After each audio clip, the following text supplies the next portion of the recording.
ጤና ይስጥልኝ የተከበራችሁ አድማጮቻችን ዕለተ አርብ ታኅሳስ 17 2018 የትርታ 600 ሀገራዊና ዓለም አቀፋዊ ዜናዎችን የምታደምጡበት ሰዓት ላይ ትገኛላችሁ።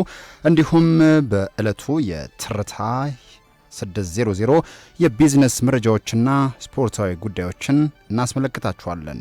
በተለይ 11ኛውን ሳምንት የ11ኛውን ሳምንት የኢትዮጵያ ፕሪሚየር ሊግ የእንግሊዝ ቦክሲንግ ዴይን የመጀመሪያ ጨዋታና የአፍሪካ ዋንጫ የተመለከቱትን አጫጭር ስፖርታዊ መረጃዎችን ታደምጣላችሁ። ቢዝነስና እንዲሁም ዓለም አቀፋዊ መረጃዎችን ያደምጣችሁ ከኛ ጋር ቆይታ ታደርጋላችሁ። አህመዲን ሸረፋ የትርታ 600ን እየመራው ከናንተ ጋር ቆይታ አድርጋለሁኝ። ቴክኒኩን በመቆጣጠር በሱ ፍቃድ ባልቻ አብሮን ይዘልቃል። እናንተም ደስ እስካላችሁ ሰዓት ከኛ ጋር እንድትቆዩ በአክብሮት ጋበዝን። በቀዳሚነት ወደምንመለከታቸው ጉዳዮቻችን አለፍን።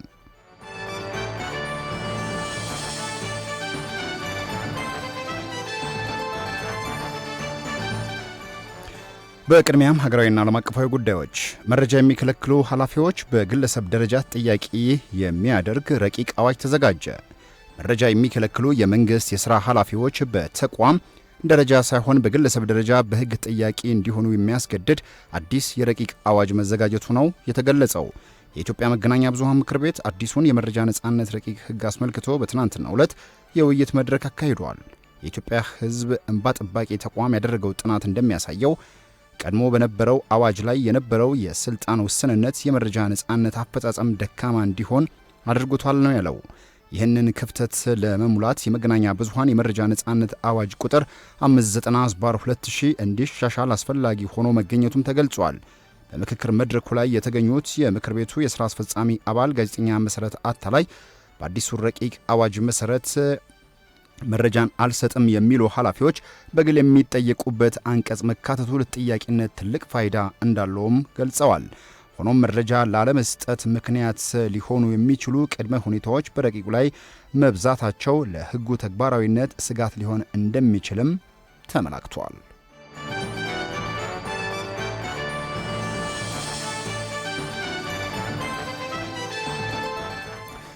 በሁሉም የአዲስ አበባ ነዋሪ በዚህ ዓመት የፋይዳ ዲጂታል መታወቂያ እንዲኖረው ይደረጋል ተባለ። በአሁኑ የበጀት ዓመት ማጠናቂያ ላይ ሁሉም የአዲስ አበባ ነዋሪዎች የፋይዳ ዲጂታል መታወቂያ እንዲኖራቸው እንደሚደረግ የከተማ አስተዳደር አስታውቋል። የከተማዋ ዋና ስራ አስኪያጅ ኢንጂነር ወንድሙ እንደተናገሩት አስተዳደሩ ዲጂታል ማንነት መሰረት ያደረገ ዘመናዊ አገልግሎት ስርዓት እየዘረጋ ነው ሲሉ ነው አቶ ኢንጂነር ወንድሙ ሴታ የገለጹት። ይህ አሰራር የነዋሪነት ሲቪል ምዝገባ አገልግሎቶችን ከፋይዳ መታወቂያ ጋር የሚያሳስር ይሆናልም ነው ያሉት። ስርዓቱ ተግባራዊ ሲሆን ነዋሪዎች ባሉበት ቦታ ሆነው የሚፈልጉትን የመንግስት አገልግሎት በቴክኖሎጂ ማግኘት እንደሚችሉም ነው ያስረዱት። ይህም የአገልግሎት አሰጣጥ ፈጣንና ቀልጣፋ እንደሚያደርገው ተናግረዋል። ፍትሐዊ ከማድረጉም ባለፈ ብልሹ አሰራሮችን፣ እንግልትን ከማስቀረትም ትልቅ ሚና ይኖረዋል ነው ያሉት። ኢንጂነር ወንድሙ አክለውም ተቋማት እርስ በእርስ እንዲናበቡና የሰለጠነ የሰው ኃይል እንዲዘጋጅ መደረጉንም ገልጸዋል። ይህም መዲናዋን ወደ ስማርት ሲቲነት ለመቀየር የሚያደርገውን ጉዞ እንደሚያፋጥነው ነው ጨምረው የተናገሩት።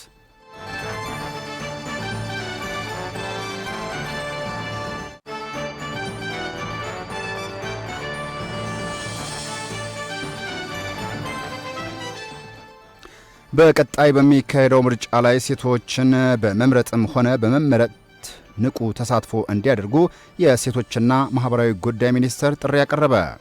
ሚኒስትሩ ይህንን ጥሪ ያቀረበው ከሁሉም ክልሎችና ከመንግስት ዩኒቨርሲቲዎች ለተውጣጡ የሥርዓተ ጾታ ባለሙያዎች በአመራርነትና ውሳኔ ሰጭነት ዙሪያ ስልጠና መስጠት በጀመረበት ወቅት ነው። የሴቶችን የውሳኔ ሰጭነት አቅም ለማሳደግ ተተኪ አመራሮችን ለማፍራት ያለመ ሀገር አቀፍ ስልጠና በአዲስ አበባ እየተሰጠም ይገኛል። በመድረኩ የተገኙት የሴቶችና ሕፃናት ዘርፍ ሚኒስትር ዴታ ሂክማ ካይረዲን ባለፉት 5 ዓመታት ሴቶች በአመራርነት ቦታቸው ላይ የተሻለ ተሳትፎ ማሳየታቸውን አስታውቀዋል። ሆኖም ግን ይህ ተሳትፎ ከሀገሪቱ የሴቶች ቁጥር አኳያ ሲታይ አሁንም በቂ ያለመሆኑን ነው የተናገሩት። በመሆኑም ሴቶች በምርጫ ወቅት ድምፅ በመስጠት ብቻ ሳይወሰኑ በእጩነት ቀርበው ለመምረጥም ዝግጁ ሊሆኑ እንደሚገባም አስገንዝበዋል። በተለይም የዩኒቨርሲቲ ምሁራን፣ የሥርዓተ ጾታ ባለሙያዎች ያሉባቸውን ክፍተቶች በጥናትና ምርምር በመለየት ሴቶች ወደ አመራርነት እንዲመጡ የድርሻቸውን እንዲወጡ ጥሪ አቅርበዋል። በዚህ ስልጠና ላይም የአመራርነት ታሪክ፣ ማህበራዊ ወጎች፣ በሴቶች ተሳትፎ ላይ ያላቸውን ተጽዕኖና የተቋማት መመዘኛ ማዕቀፎች ላይ ሰፊ ውይይት ይደረጋል ተብሎ እንደሚጠበቅም ትርታ ከሴቶችና ማህበራዊ ጉዳይ ሚኒስቴር ሰምቷል።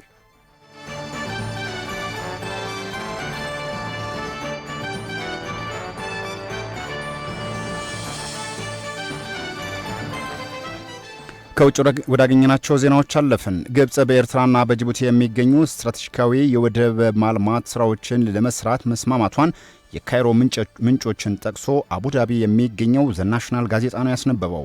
ይህም በመካሄድ ላይ ባለው የአባይ ውሃ ውዝግብ ሳቢያ ወደብ በሌላት ኢትዮጵያ ላይ የሚደረገው ጫና እንደሚያበዛው ነው የተገለጸው። ግብጽ በሚስጥር በፈረመቻቸው ስምምነቶች መሰረት በኤርትራ የሚገኘውን የአሰብ ወደብን እንዲሁም በጅቡቲ የሚገኘውን የዶራሌህ የኤደን ባህረ ሰላጤ ወደብን ለማዘመን ተስማምታለች ነው የተባለው። ይህም የወደቦቹን አቅም ከማሳደግ ባለፈ ለጦር መርከቦች የሚሆኑ መረጋገጫዎችን እንዲሁም ደግሞ ለጥቂት ልዩ የኮማንዶ ጦር አባላት ማረፊያ የሚሆን ተቋማትን መገንባት ያካትታል ነው የተባለው። ሁለቱም ወደቦች አውሮፓ፣ መካከለኛው ምስራቅን፣ ኤስያና ምስራቅ አፍሪካን የሚያገናኘውን የቀይ ባህር ደቡባዊ መግቢያና ወሳኝ የባህር መስመር በሆነው በባብ ኤልደምንደብ አቅራቢያ ይገኛል ነው የተባለው። ሁለቱም ሀገራት ኤርትራና ጅቡቲ የምታዋስነው ኢትዮጵያ ለሸቀጦች ልውውጥ በከፍተኛ ሁኔታ በዶራሌህ ወደብ ላይ ጥገኛ መሆኗም ተመላክቷል። በመሆኑም በዋናው የባህር መውጫ ቀይ ባህር ላይ ጎረቤት ሀገራት ግዛታዊ ወይም ደግሞ ወታደራዊ ይዞታ ለመመስረት የሚያደርጉት ጥረት ለረጅም ጊዜ ስትቃወም መቆየቷ ነው በዘገባው የተመላከተው።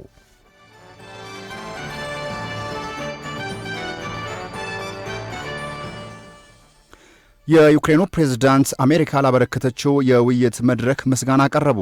የዩክሬኑ ፕሬዝዳንት ቮሎዲሚር ዜሌንስኪ የሩሲያ ዩክሬን ጦርነት እንዴት ማስቆም እንደሚቻል ከአሜሪካ ልዑካን ጋር ባደረጉት ውይይት ላይ አዎንታዊ ግምገማም ሰጥተዋል። ዜሌንስኪ እንዳሉት ከሆነ በትናንትናው ዕለት ከስቲቭ ዊትኮፍና ከጃሬድ ኩሽነር ጋር የተደረገው የስልክ ውይይት ለ1 ሰዓት ያህል የዘለቀ ሲሆን እውነተኛ ሰላምን እንዴት ማምጣት እንደሚቻል በጥልቅ መምከራቸው ተሰማ። ዜሌንስኪ እንዳሉት ዊትኮፍና ኩሽነር የገና ሰላምታን ለአሜሪካው ፕሬዝዳንት ዶናልድ ትራምፕና ለመላው ቤተሰቦቻቸው እንዲያቀርቡላቸውም ጠይቀዋል። የክሬምሊን ጉዳይ በሩሲያ አምባሳደር ከአሜሪካ የቀረቡለትን ሐሳቦች እየተመረመረ መሆኑም ተገልጿል። ትራምፕና ልዑካኖቻቸው በየካቲት 2022 ሩሲያ ዩክሬንን ሙሉ በሙሉ በመውረሯ የጀመረችውን ጦርነት ለማስቆም ስምምነት ላይ ለመድረስ ከዩክሬንና ሩሲያ ጋር ውይይት ሲያደርጉ መቆየታቸውንም ሮይተርስ በዘገባው አስነብበዋል።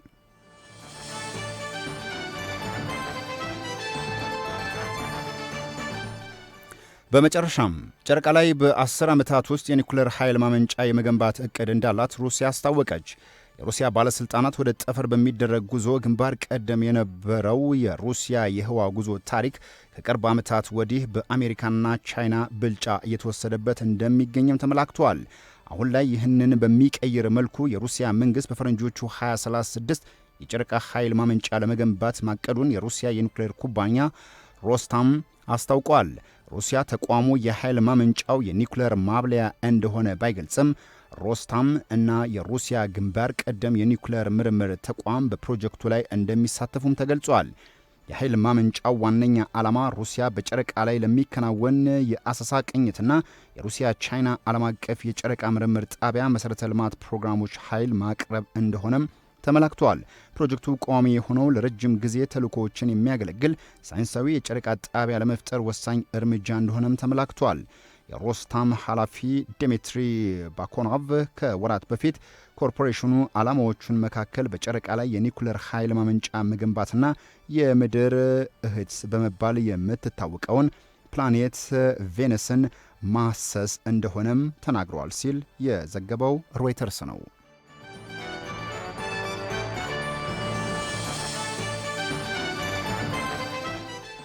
ትርታ 600ን በማድመጥ ላይ ትገኛላችሁ። ሀገራዊና ዓለም አቀፋዊ ጉዳዮችን ነበር ቀደም ሲል ያስደመጥናችሁ። አሁን ደግሞ በቀጥታ የምናልፈው ዕለታዊ የትርታ የቢዝነስ መረጃዎችን የምናስደምጣችሁ ሰዓት ላይ ነን።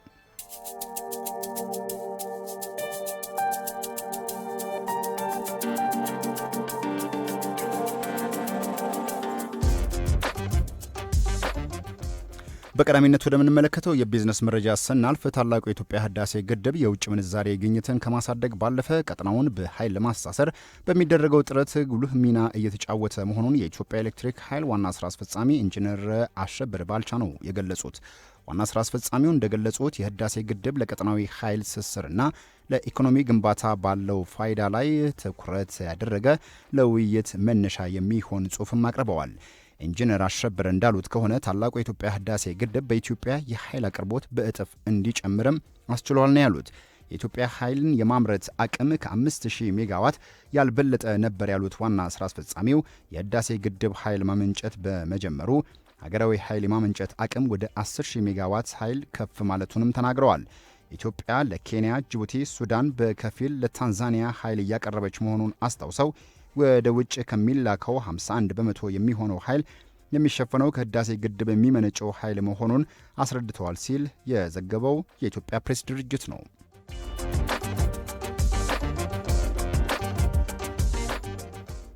በመጨረሻም በእንስሳት ሀብት ልማት የአርሶ አደሮችን ምርታማነትና ዘላቂ ተጠቃሚነትን ማሳደግ የሚያስችሉ ተግባራት እየተከናወኑ መሆኑን ግብርና ሚኒስቴር ነው ያስታወቀው።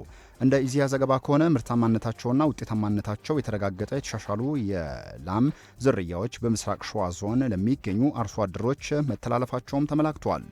በመርሃ ግብሩ ላይ የግብርና ሚኒስትር ዴኤታ ዶክተር ፍቅሩ ረጋሳ የተሻሻሉ የእንስሳት ዝርያዎችን ለአርሶ አደሮች ተደራሽ በማድረግ ምርታማነትን ለማሳደግ የተቀናጀ ጥረት እየተደረገ መሆኑንም አስታውሰው በዘንድሮ ዓመት ብቻ 5 ሚሊዮን የወተት ላሞችን ለማዳቀል ታቅዶ እስካሁን 2 ሚሊዮን ማዳቀል መቻሉን ጠቅሰው በዘርፉ ልማት በትኩረት በመስራት የአርሶ አደሮችን ጠቃሚነት ለማረጋገጥ ጥረት እየተደረገ እንደሆነም አስታውሰዋል።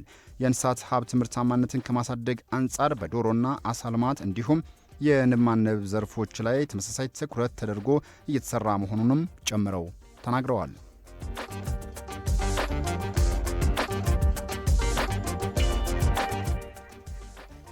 አድማጮች፣ የዕለቱ የትርታ የቢዝነስ መረጃዎች እነዚህ ነበሩ።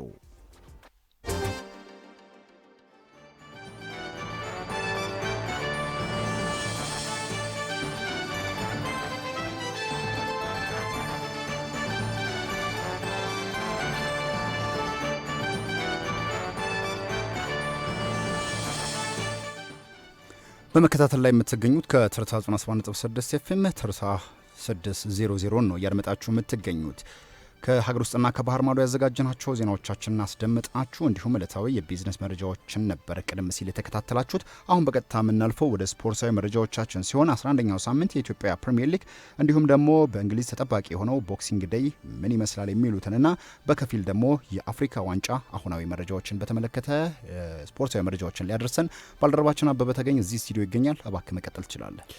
አመሰግናለሁ አህመዲን። እንደምናላችሁ አድማጮች፣ ከሀገር ስፖርታዊ መረጃዎች ስንጀምር የ11ኛ ሳምንት የኢትዮጵያ ፕሪሚየር ሊግ ጨዋታዎች ዛሬ ሁለት መርሃ ግብሮች ይደረጋሉ በሁለት ስቴዲየሞች በአዲስ አበባና በአዳማ ሳይንስና ቴክኖሎጂ ስቴዲየም። አዳማ ከተማ ከመቻል ከተማ የሚያደርጉት ጨዋታ 9 ሰዓት ይጀምራል። እንዲሁም ኢትዮጵያ መድን ከሲዳማ ቡና የሚያደርጉት ደግሞ ቀን 10 ሰዓት የሚደረግ ይሆናል። አዳማ ከተማ ስዩም ከበደን አሰልጣኝ አድርጎ ከሾመ በኋላ ወደ ተፎካካሪነት እየመጣ ያለ ክለብ ነው። በፕሪሚየር ሊጉ የደረጃ ሰንጠረዥም 17 ነጥቦችን ሰብስቦ 5ኛ ደረጃ ላይ የተቀመጠ ክለብ ነው። ይህን ጨዋታ የሚያሸንፍ ከሆነ የበልጥ ደረጃውን ደግሞ የሚያሻሽልበት እድል ይኖረዋል። ባለፈው የውድድር ዓመት ወራጅ ቀጠና ላይ ነበር የከረመው። መውረዱም ተረጋግጦ ነበር። ነገር ግን አክሲዮን ማህበሩ የግልጽነት ችግር አለ በሚለው እና 20 ክለቦች እንዲሳተፉ መደረጉ አዳማ ከተማ ከመውረዱ መዳኑን እናስታውሳለን። መቻል ያለፈውን የውድድር ከተፎካካሪ ክለቦች መካከል ነበር። ለዋንጫ ሲፎካከር የነበረ ክለብ ነው። በዚህ የውድድር ዓመት ግን መፎካከር እያቃተው የመጣ ክለብ ሆኗል። በ15 ነጥቦች 9ኛ ደረጃ ላይ ነው የተቀመጠው። እንዲሁም ኢትዮጵያ መድን ከሲዳማ ቡና የሚያደርጉት ጨዋታ ደግሞ 10 ሰዓት የሚጀምረው ጨዋታ በአዳማ ሳይንስና ቴክኖሎጂ ዩኒቨርሲቲ ስቴዲየም የሚጠበቅ መርሃ ግብር ነው። ኢትዮጵያ መድን ባለፈው የውድድር ዓመት ሻምፒዮን መሆናቸውን እናስታውሳለን። ዘንድሮ በፕሪሚየር ሊጉ ጠንካራ ፉክክርን እያደረገ የሚገኘው ሲዳማ ቡና በ21 ነጥቦች አንደኛ ደረጃ ላይ ተቀምጧል። ይህን ጨዋታ የሚያሸንፍ ከሆነ ደግሞ ነጥቡን ወደ 24 ከፍ አድርጎ ይበልጥ መሪነቱን የሚያጠናክርበት አለ። ፋሲል ከተማ ከባህር ዳር ከተማ ያደረጉት ጨዋታ በአቻ ውጤት መጠናቀቁን ተከትሎ በጎል ክፍያ በልጦ ነው ሲዳማ ቡና አንደኛ ደረጃ ላይ ሆኖ ደረጃውን ያስጠበቀው። ይህን ጨዋታ የሚያሸንፍ ከሆነ ይበልጥ ወደ መሪነቱን የሚያጠናክርበት እድል አለ። ኢትዮጵያ መድን በዘንድሮ ውድድር ዓመት ተፎካካሪ መሆን ያቃተው የመጣ ቡድን ነው። በ9 ነጥብ 17ኛ ደረጃ ላይ ተቀምጧል። ወደ ሌላኛው የሀገር ውስጥ መረጃችን ስናልፍ አሰልጣኝ ውበቱ አባተ አዲስ ክለብ ማግኘታቸው ተገልጿል። የደቡብ ሱዳኑን ጀሙስ ክለብን ለማሰልጠን መስማማታቸው ታውቋል። የ3 ዓመት ውል ለመፈረምም እንደተዘጋጁ መረጃዎች እየወጡ ነው የሚገኙት። ከዚህ በፊት በኢትዮጵያ ቡና፣ አዳማ ከተማ፣ ሐዋሳ ከተማ፣ ፋሲል ከተማ፣ ሰበታ የመሳሰሉ ክለቦችን አሰልጥሏን። በውጭም በርካታ ክለቦችን ያሰለጥኑ ነበረ። በላይቤሪያው ክለብ ሊኮርስ የ1 ዓመት ውል አስሯል ተብሎ ነበር። ነገር ግን በጥቅማ ጥቅም ጉዳይ ከ1 ሳምንት ቆይታ በኋላ ተለያይተው አሁን የደቡብ ሱዳኑን ክለብ መቀላቀላቸው ነው የተገለጸው። ወደ ውጭ ስፖርታዊ መረጃዎች ስናልፍ የአፍሪካ ዋንጫ ከአንድ ቀን ረፍት በኋላ ተመልሷል። በሁለተኛ ዙር አንጎላ ከዚምባብዌ የሚያደርጉት ጨዋታ ቀን 9:30 ላይ ይጀምራል። አንጎላ እና ዚምባብዌ ከጠንካራ የአፍሪካ ተፎካካሪ ክለቦች መካከል ይጠቀሳሉ። አንጎላ ባሳለፍነው ሳምንት በመጀመሪያ ዙር ጨዋታ በመክፈቻው ማለት ነው በሳውዝ አፍሪካ 2-1 መሸነፏን እናስታውሳለን። ምድቧንም 2 ግቦች ተቆጥረውባት 1 ግብ አስቆጥራ 3ኛ ደረጃ ላይ ነው የተቀመጠችው። በተለይም ደግሞ ኢጅፕት፣ ሳውዝ አፍሪካ፣ አንጎላና ዚምባብዌ በአንድ ምድብ ነው የተቀመጡት። ግብጽና ሳውዝ አፍሪካ ደግሞ ጠንካራ ተፎካካሪዎችና የትልልቅ ክለቦች ተጫዋቾችን የያዙ ሀገራት ናቸው። እንዲሁም ግብጽ ከደቡብ አፍሪካ የሚያደርጉት ደግሞ ተጠባቂ ነው። ሁለቱ ክለቦች በጣም በአፍሪካ መድረክ ላይ ጠንካራ ተፎካካሪ ናቸው። ግብጽ የአፍሪካ ዋንጫን 7 ጊዜ ከፍ አድርጋ በማንሳት ጠንካራ የአፍሪካ ሀገር ናች። ደቡብ አፍሪካም እንዲሁ ምንም እንኳን 1 ጊዜ ብቻ የአፍሪካ ዋንጫ ብታነሳም በአፍሪካ ዋንጫ ደማቅ አሻራን ከሚያሳርፉ ሀገራት መካከል ነች። ግብጽና ደቡብ አፍሪካ ዛሬ ከተጠባቂ መርሃ ግብሮች መካከል ነው። ደቡብ አፍሪካ ቀደም ብዬ እንደገለጽኩት አንጎላን 2-1 አሸንፏል። ግብጽም ዚምባብዌን በመጀመሪያ ዙር 2-1 አሸንፈው 3 ነጥቦችን ይዘው ዛሬ ደረጃቸውን ለማስጠበቅ የሚፋለሙ ይሆናሉ። ዛምቢያ ከኮሞሮስም 2:30 ላይ የሚደረግ መርሃ ግብር ነው። ሞሮኮ ከማሊም እንዲሁ ጨዋታቸውን ምሽት 5 ሰዓት ላይ ያደርጋሉ። ዛምቢያ ከኮሞሮስ 2:30 ላይ ነበር። ሞሮኮ በመክፈቻ መርሃ ግብሩ ላይ አስተናጋጁ ሀገር ሞሮኮ ኮሞሮስን 2-0 አሸንፋ ነበር። ማሊና ዚምባብዌ አቻ ያጠናቀቁ ክለቦች ነበሩ። ዛሬ ሞሮኮ ከማሊ ጋር የምታደርገው ጨዋታም እንዲሁ ይጠበቃል። ሞሮኮ በራሷ አስተናጋጅነት እያደረገች ያለውን የአፍሪካ ዋንጫ ለሁለተኛ ጊዜ ለማሸነፍ ጠንካራ ተፎካካሪ ኮከቦቿን ይዛ እየተፋለመች ያለች ሀገር ናት። ወደ ሌላኛው መርሃ ግብር ስናልፍ የ18ኛ ሳምንት የእንግሊዝ ፕሪሚየር ሊግ ጨዋታ እናገኛለን። ዛሬ የቦክሲንግ ዴይ ጨዋታ ነው። ሁሉም 20ም ክለቦች ጨዋታቸውን የሚያደርጉበት ነበር። ነገር ግን በጨዋታ መደራረብ ምክንያት ፕሪሚየር ሊግ ማሻሻያ በማድረግ ነገና ከነገ በስቲያም ሌሎች መርሃ ግብሮች ይደረጋሉ። ዛሬ አንድ መርሃ ግብር ብቻ ነው በቦክሲንግ ዴይ ጨዋታ የሚደረገው። እሱም ማንቸስተር ዩናይትድ እና ኒውካስትል በኦልድ ትራፎርድ የሚያደርጉት የምሽት 5 ሰዓቱ ጨዋታ ነው። ማንቸስተር ዩናይትድ በርካታ ተጫዋቾችን ኮከብ ተጫዋቾችን በአፍሪካ ዋንጫና በጉዳት እያጣ ነው። አማድ የአይቮሪ ኮስት ተጫዋች መሆኑ ይታወቃል። ወደ አፍሪካ ዋንጫ ያቀና ተጫዋች ነው። ምቤሞም እንዲሁ የካሜሮን ብሔራዊ ቡድንን ያገለገለ ነው። ማዝራዊ የሞሮኮ ብሔራዊ ቡድንን ያገለገለ ያለ ተጫዋች መሆኑን 3 ኮከብ ተጫዋቾችን ማጣቱ ምናልባት ለውጤት ማጣት ቀውስ ውስጥ እንዲያስገባው እየተሰጋ ነው። ኮከቡ ብሩኖ ፈርናንዴዝም በጉዳት ምክንያት ይህ ጨዋታ የሚያመልጠው ነው። ስለዚህ 4 ኮከብ ተጫዋቾችን ያጣል። ሌሎችም በጉዳት የማይሰለፉ ተጫዋቾች ይኖሩታል። ምናልባት ሩበን አሞሪም በምሽቱ ጨዋታ ላይ ሊፈትኑበት ይችላል ተብሎ ይታሰባል። ኒውካስትል 23 ነጥቦችን ይዞ 11ኛ ደረጃ ላይ የተቀመጠ ቡድን ነው። ግን እንዳለፈው የውድድር ዓመት ሲያሳየን የነበረውን ኤዲሃው እያስመለከተን አይደለም። በዚህ የውድድር ዓመት ማንቸስተር ዩናይትዶች 26 ነጥብ ይዘው 7ኛ ደረጃ ላይ ተቀምጧል። ይህን ጨዋታ የሚያሸንፉ ከሆነ ለጊዜውም ቢሆን ነጥባቸውንና ደረጃቸውን የሚያሻሽሉበት እድል ከፍ የሚልበት ሁኔታ አለ። አህመዲን ስፖርታዊ መረጃዎችን ከዚህ ጋር ላጠናቅ። እጅግ አድርጌ አመሰግናለሁኝ። 11ኛው ሳምንት የኢትዮጵያ ፕሪሚየር ሊግ እንዲሁም ደግሞ በእንግሊዝ ቦክሲንግ ዴይ ተጠባቂ ጨዋታዎችን በተመለከተ ሌላው ደግሞ አፍሪካ ዋንጫ ወቅታዊ የውድድር እውነቱ ምን ይመስላል የሚሉትን ጉዳዮች ስላስቃኘህን ከልብ አድርገን እናመሰግናለን። የተወደዳችሁና የተከበራችሁ ውድ አድማጮቻችን ትርታ 600 ሀገራዊና ዓለም አቀፋዊ ዜናዎችን እንዲሁም ደግሞ ዕለታዊ የትርታ የቢዝነስ መረጃዎችን አስደምጥናችሁ አህመዲን ሸረፋ መስተንግዶ ከእናንተ ጋር ቆይታ አደረግኩኝ። ለስፖርታዊ መረጃዎችን ባልደረባችን አበበ ተገኘ አብሮን ነበረ። ቴክኒኩን በመቆጣጠር ዳዊት ተፈራ ከኛ ጋር ዘልቋል። መልካም ቀን እንዲሆንላችሁ እንመኛለን። ጤና ይስጥልን።